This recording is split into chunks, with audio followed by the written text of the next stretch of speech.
Śrīmad-Bhāgavatam in story form, told by Purnapragna, chapter 7.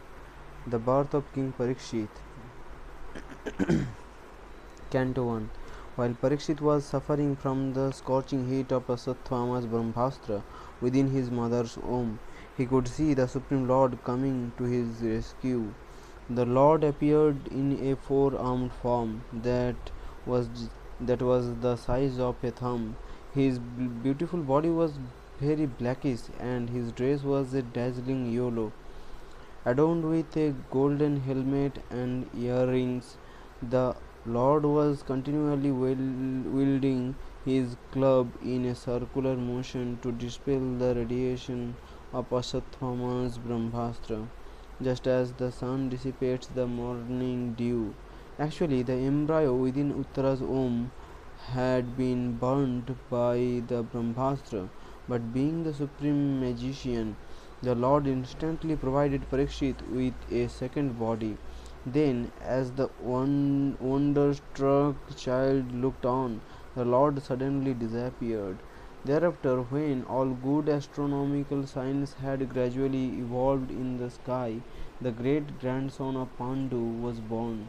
Maharaja Yudhishthira performed the birth ceremonies with great satisfaction, while learned Brahmanas headed by Kripa and Dhaumya recited the Vedic mantras. At the conclusion of the ritualistic performances, Maharaja Yudhishthira gave abundant gold, land, villages, grains and animals to the Brahmanas. In turn, the satisfied Brahmanas informed him, "O king, the child was saved by the Lord because he is a pure devotee and the last remaining descendant of the pious king Puru. Therefore, he will be known as Vishnurata as well as Parikshit." Maharaj Yudhishthira inquired, "Will this child become as great and saintly a king as the others that had appeared in this royal dynasty?" The Brahmanas assured him, "This child will maintain the praja exactly like Ikshvaku.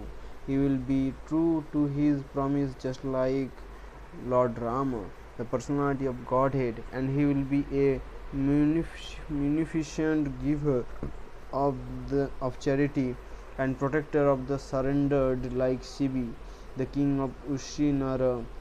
He will be as great a bowman as Arjuna and as strong as a lion. He will be forbearing like the earth and as worthy a shelter as the Himalayas.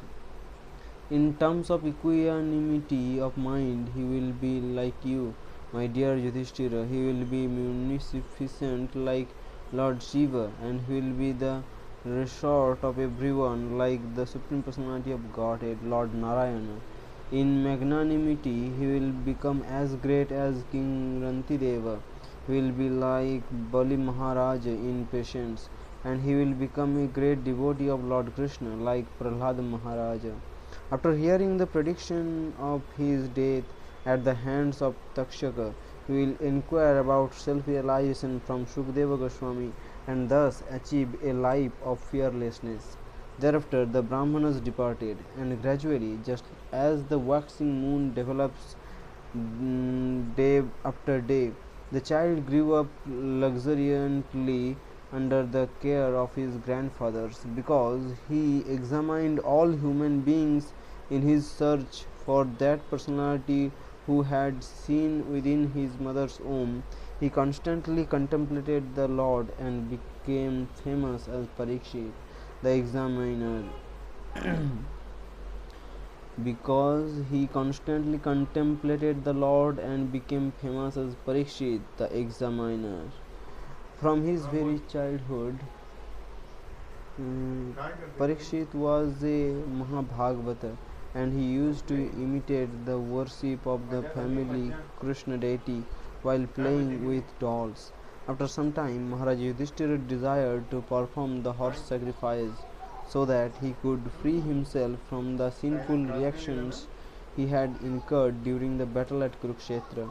Because the state treasury had become exhausted by the war, Lord Krishna advised the Pandavas to collect the gold that had formerly been left in the Himalayas after King Maruta's great sacrifice.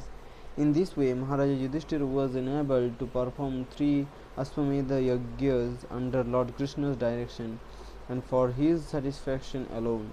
After the completion of the horse sacrifices, Lord Krishna remained in Hastinapura for a few months and then returned to Dwaraka as previously described. Hare Krishna.